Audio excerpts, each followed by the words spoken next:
2, 1. O que é preço justo? O principal pensador sobre esse assunto é São Tomás de Aquino. Mas não foi só ele que pensou sobre isso. Também o economista espanhol Luis Saraiva de Lacalle dizia que o preço deve ser fixado através de uma estimativa comum, fundamentada na qualidade e na abundância. Em 1890, Alfred Marshall propõe a fixação automática de preços conforme a oferta e a procura.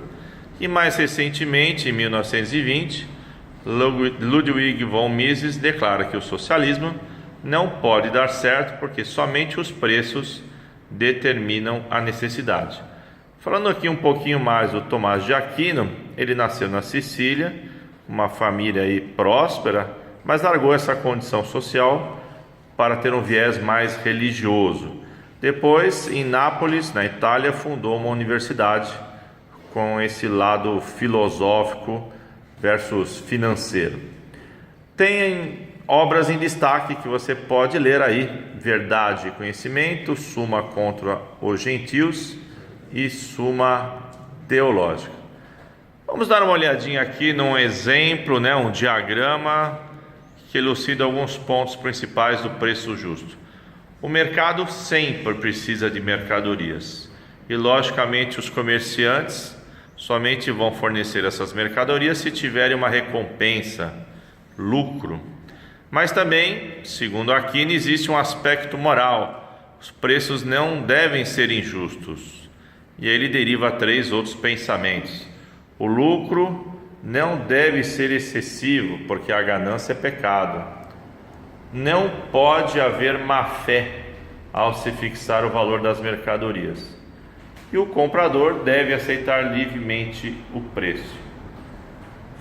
Concluindo São Tomás de Aquino, o homem algum deve vender uma coisa a outro homem, por mais que ela vale. Focando aqui, dando continuidade à nossa microeconomia, 3 conceitos que estão extremamente interligados: demanda, oferta e equilíbrio de mercado.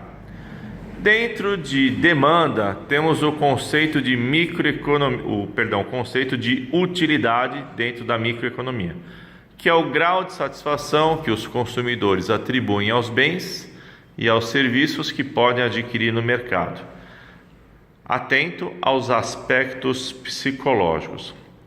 Temos 2 teorias que se contrapõem aí: a teoria do valor-utilidade e do valor do trabalho. A teoria do valor-utilidade diz o seguinte: o valor de um bem se forma pela sua demanda. Já a teoria do valor-trabalho, o valor de um bem tem origem nos custos de produção. As 2 se complementam na formação do preço. O valor de uso também é conceituado e o valor de troca também é conceituado. O que diz o valor de uso? Utilidade que ele representa para o consumidor. Já o valor de troca se forma pelo preço no mercado, pelo encontro da oferta e demanda do bem. Continuando aqui sobre demanda de mercado, quantidade de um determinado bem ou serviço que os consumidores desejam adquirir em determinado período de tempo.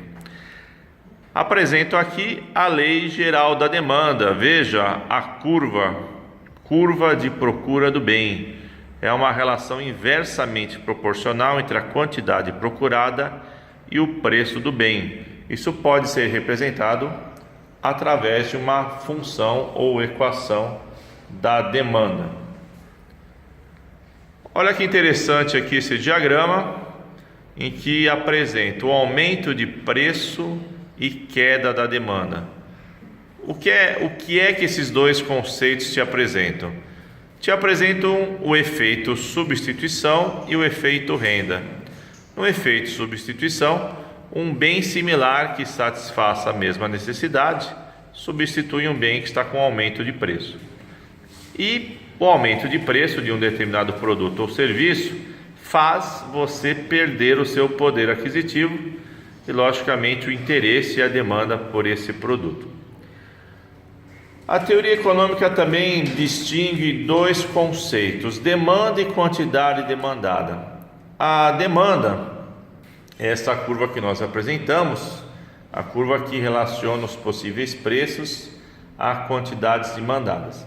Já especificamente a quantidade demandada é o ponto específico da curva relacionando um preço a uma quantidade demandada. Indo nessa mesma linha de raciocínio, mas agora sob a ótica da oferta de preço, várias quantidades que os produtores desejam oferecer ao mercado em determinado período de tempo é o conceito de oferta de mercado. Depende do quê? Do preço próprio, demais preços, preço dos fatores de produção, das preferências do empresário, e nós sabemos que a tecnologia também ajuda nisso. Então aqui nós temos uma outra lei da oferta, que existe uma correlação direta entre quantidade ofertada e nível de preços. Perceba que é uma curva aqui crescente. Quanto maior o preço, maior a quantidade ofertada. Ela também pode ser representada por uma função, ou uma equação. E também, igualmente a demanda, há uma distinção entre oferta, que é toda a curva, e a quantidade ofertada, que é um ponto específico da curva.